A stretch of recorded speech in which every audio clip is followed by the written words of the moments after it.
Hello challengers and welcome to our April No Fools Fitness Challenge. Who's ready to build a healthy daily habit of exercise?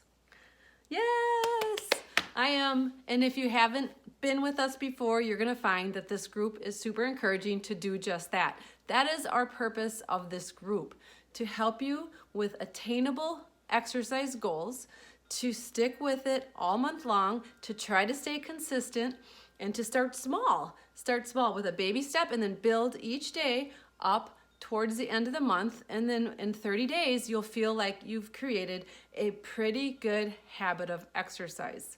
And you have support. So the goal of this month, I decided, is gonna be to work on building the strength in our core muscles again.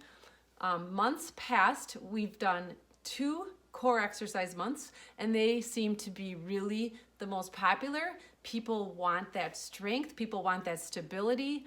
With summer coming up, you may actually want to look a little bit better in the midsection, but really the most important thing about working on your core is to make those muscles, which are not just the front here, but it's the back and the glutes and the abductors, adductors, those muscles on the inside and outside of the legs, and even upper back. All those muscles are connected, the chest, to make them strong so that for daily functional living and activities, outside, inside, chores, house cleaning, anything you do comes from that core. That's the center of all movement.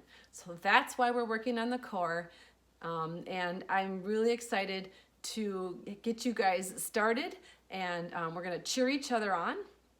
So really encouraging people by posting funny posts saying I did it. If you don't post, that's okay, but try to visit the page often, because when you see posts, that's gonna make you feel like in doing your exercises, it's gonna be inspiring, and really accountability really does work.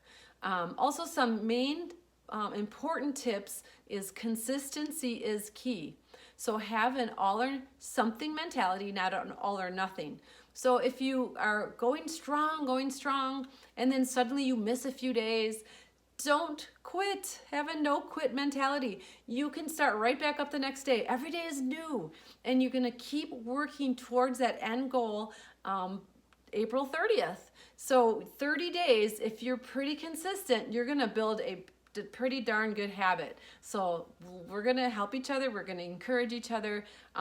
There are so many different levels in here, so I'm gonna show you the exercises, I'm gonna show you modifications for them, whether to make them harder or easier. But I also want you to understand that you have to listen to your body. You have to really do what is good for you. So if I have something on the calendar and it seems like it's too many reps for you, break it up into sets.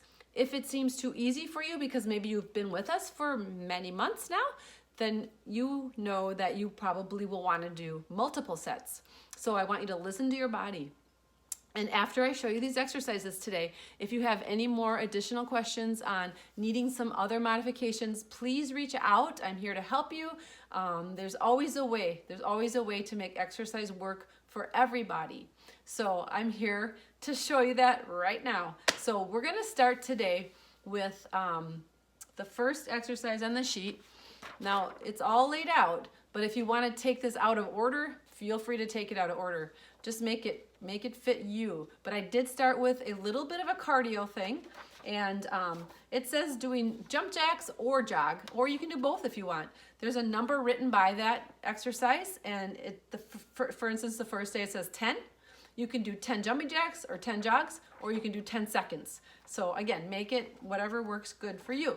So a basic jumping jack, everybody pretty much knows what that is. Let me just adjust this. So basic jumping jack, right? No big deal. But if you want a low impact jumping jack, just tap it, okay? If you want to make it harder, maybe you're gonna add some weights to it. You can do like a shoulder press with it, maybe with weights, okay? Or you can have the arms in front and up. So those are just different fun ways to do jumping jacks.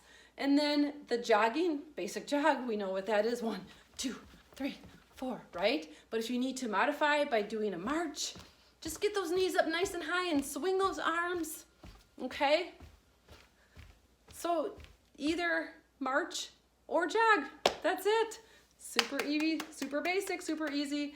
Putting it all together will be a great warm up. So then we go to more of the core. I'm gonna move this down now because I'm gonna be on the floor. So the first one, it's leg raises. So with leg raises, the most basic leg raise, all right, legs are straight, you're gonna bring them all the way down and all the way up. Now, if your back starts to pull away, because at first I want you to find that position where you're pulling in the tummy, all right? You might be able to get a blueberry under your back, but you cannot get your whole hand under your back. That's where your tummy should be. You should be able to punch your tummy and it's hard, it's tight, it's locked in.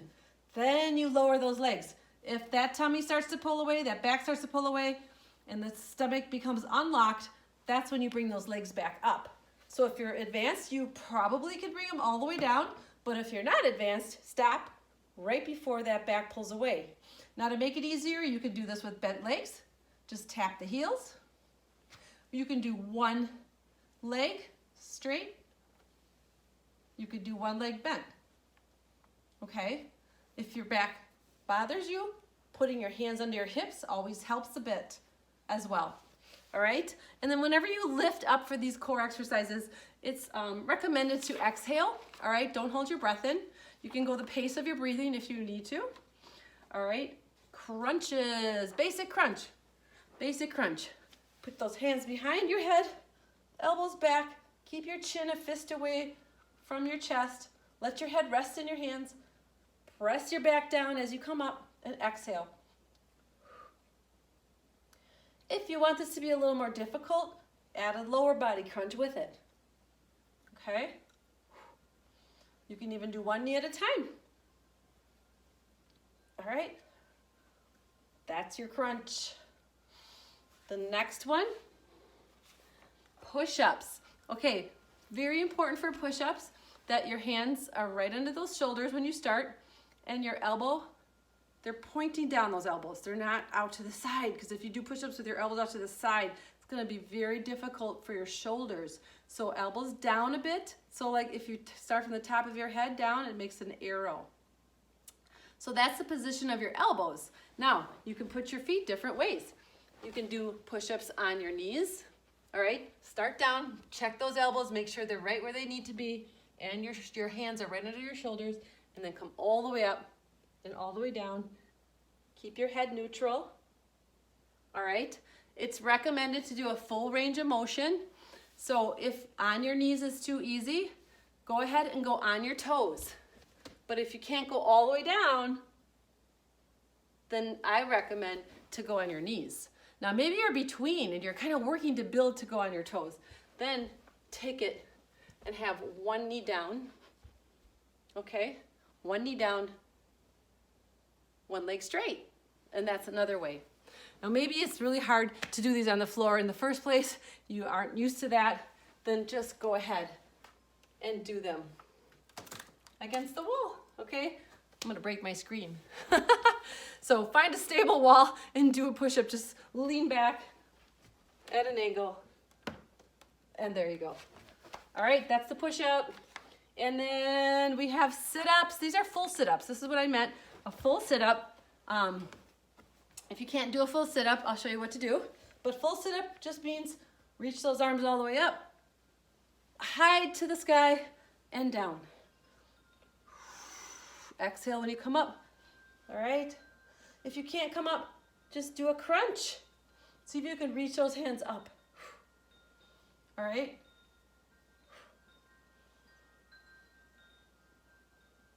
If you can't do that, maybe you can bring those knees up and just reach over the knees. Reach over the knees, okay? Or you can just keep your feet down and reach over the knees. All right, those are just a few modifications for that one. And then the last one is a plank. So a plank, just like the push-up, you want your hands to be under your shoulders, although you're gonna keep either your arms straight in a high plank, or you're gonna go down in a low plank, but elbows are right under those shoulders, okay? Head is gonna be neutral, so look a little bit in front of your hands, okay? And then whether you do them on your toes or your knees, or you have one knee down when you're on one toe, you're gonna always keep the core tight, the glutes tight, and squeeze those legs, okay? Because you want, if you're up a little bit, maybe that's what works for your body. That's okay. But you don't want to look like a mountain. You want to keep it as straight as you can and squeeze everything tight. All right? Keep breathing, but you're going to hold that for however many seconds it says on the sheet, all right? Again, you can have one knee down if you need to, one leg straight, all right? Or both knees down. Just keep that bum down, all right? And then for April, I added more rest. So you've got 1, 2, 3, 4 days of rest. So it's gonna be 5 days on, 1 day rest. And I figured, I'm hoping it's gonna be nice in April. If this weather is gonna continue to be beautiful, get outside, enjoy the fresh air. April hopefully is gonna be a beautiful spring month. And I encourage you to just do some walking, some hiking, something fun outside, maybe some light biking on your rest days. So if you guys have any other questions or need to reach out to me one-on-one, I'm here to help you. I'm more than happy to. And I hope you guys have a super fun month of no fools. Work that core. We'll talk soon.